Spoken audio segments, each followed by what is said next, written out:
You need to implement AS9100. We'll guide you step by step. A form may be correctly coded and released, yet its completed evidence can still fail. It may be incomplete, unreadable, untraceable, or impossible to recover.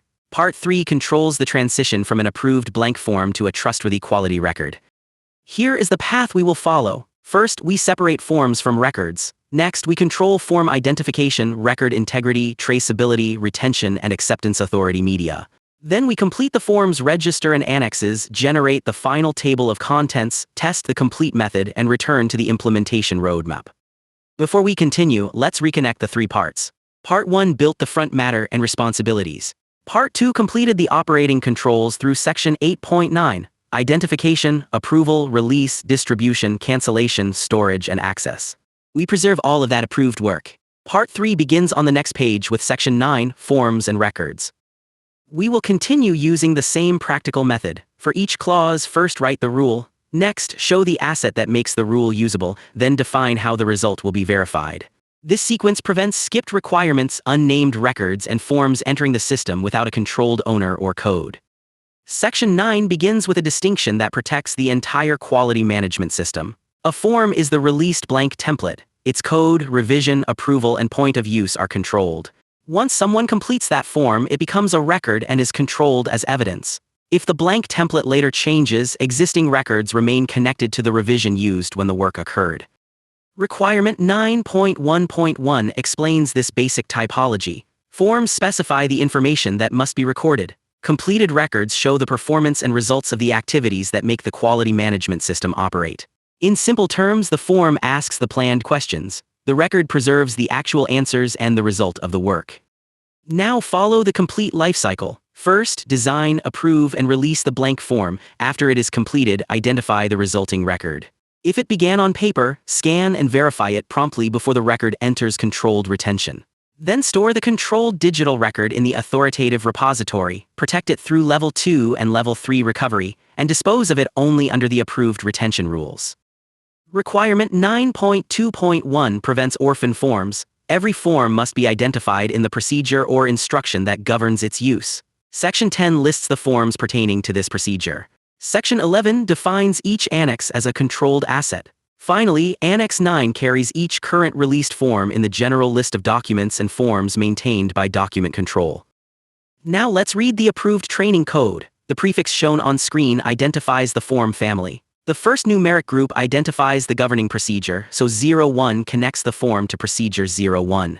The final group is the progressive form number under that procedure. The periods separate these groups. Together, the code identifies the item, its governing procedure, and its sequence. When a form belongs to an operating instruction or work instruction, add the instruction group. In this example, operating instruction 01.01 is instruction 01 under procedure 01. Form 01.01.01 is the first form under that instruction. This fourth group preserves the complete relationship from procedure to instruction to form. Here, ownership must remain clear. Any employee may identify a need or propose an improvement. The process owner defines the technical content and the instructions for completing the form. The assigned authority approves it under the governing procedure. Document control manages its code, revision, status, release, and master list update. For procedure 01, the quality manager is the process owner responsible for managing the improvement process. Next, separate future revisions from existing evidence. A new form revision applies to future use from its effective release. Records completed with revision A remain evidence created under revision A. They are not rewritten when revision B is released. If a record needs correction, use an authorized method that preserves the original entry and the traceability of the correction. Requirement 9.2.2 defines records as evidence of conformity and effective quality management system operation. Digital is always preferred because digitalization makes controlled recovery possible. If an activity begins with a paper record, complete it and scan it promptly. Verify that every page is complete and legible, preserve its identification and traceability, and place the verified digital copy in the authoritative repository. Only after that can the repository generate both recovery copies, Level 2 and Level 3. Here is the transition in practice. Before use, this is a released blank form with a controlled code. Once the user enters the work order, part, or lot, result, inspector, and date, it becomes a quality record. The record retains the form name, code, data, and traceability. If completed on paper, scan it immediately so the verified digital record can enter controlled storage and recovery. Now we apply requirement 9.3.1.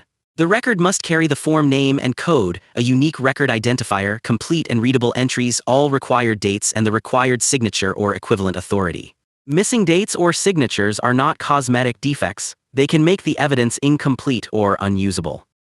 Identification alone is not enough. The same clause requires traceability to the task, activity, process, product, or service. This receiving inspection record includes a form code and unique record ID.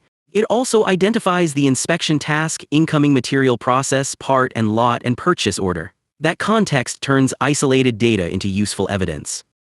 Next, requirement 9.4.1 requires a controlled retention matrix. For every record type, identify the owner, controlled location, retention trigger, retention period, and authorized disposition.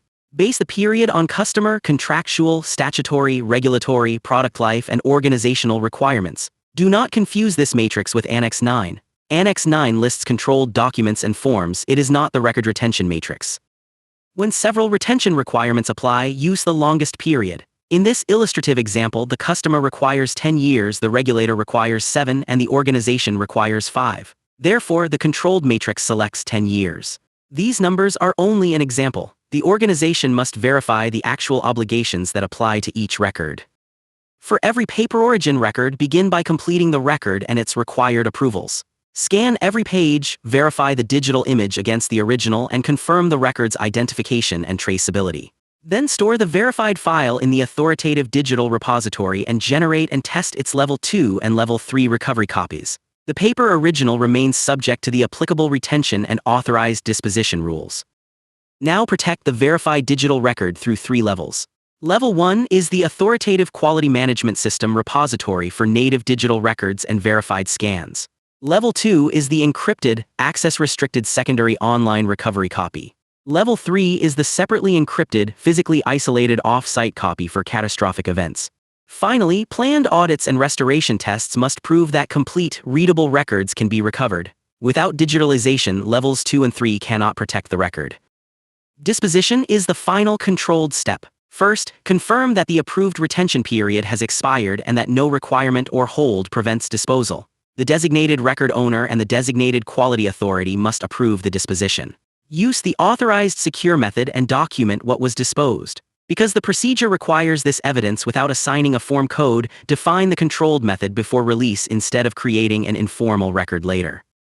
We now reach requirement 9.5.1. It applies to stamps, signatures, initials, names, passwords, and any other medium that represents acceptance authority. A signature is not merely an image, it represents controlled authority.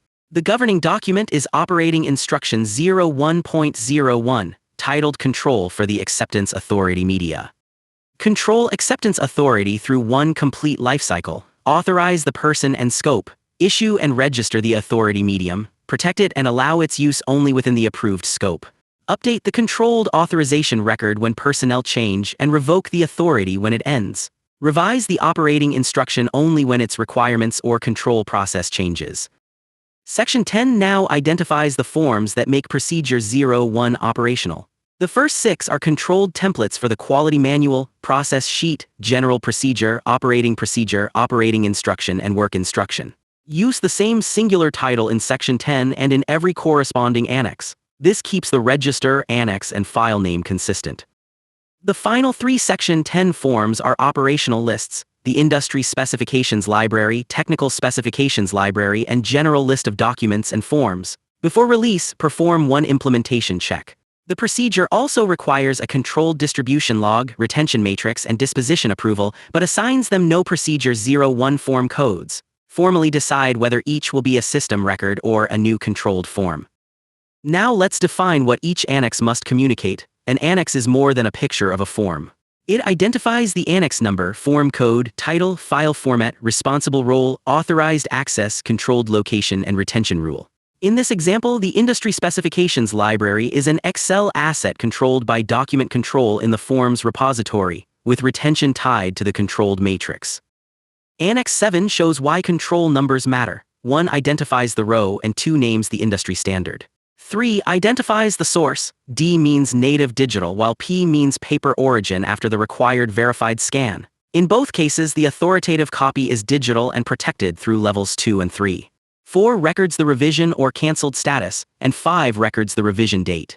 6 gives the last update date, 7 numbers the historical update, and 8 records its date. Keep the final row alignment exactly as shown. With the annex controls complete, we can generate the final table of contents. Apply the correct word heading styles, insert the automatic table, and update the entire table after final pagination. Verify every section number and page number instead of typing them manually. The table now becomes navigation for the finished procedure rather than a guess created before the document existed. Before release, run one final verification. Confirm identity, authority, current use, form control, record traceability, retention and recovery, obsolete document removal, and acceptance authority control. Verify these controls using actual links and records, not verbal assurances. If any answer is no, correct the procedure or its operating assets before document control releases procedure 01. This is the complete procedure. Part 1 built the controlled document and assigned its responsibilities. Part 2 built the document lifecycle through storage and access. Part 3 completed forms, records, retention, acceptance authority, the operating forms register, annexes, table of contents, and final verification. Together, the 3 parts allow procedure 01 to control requirements and evidence as one operating system.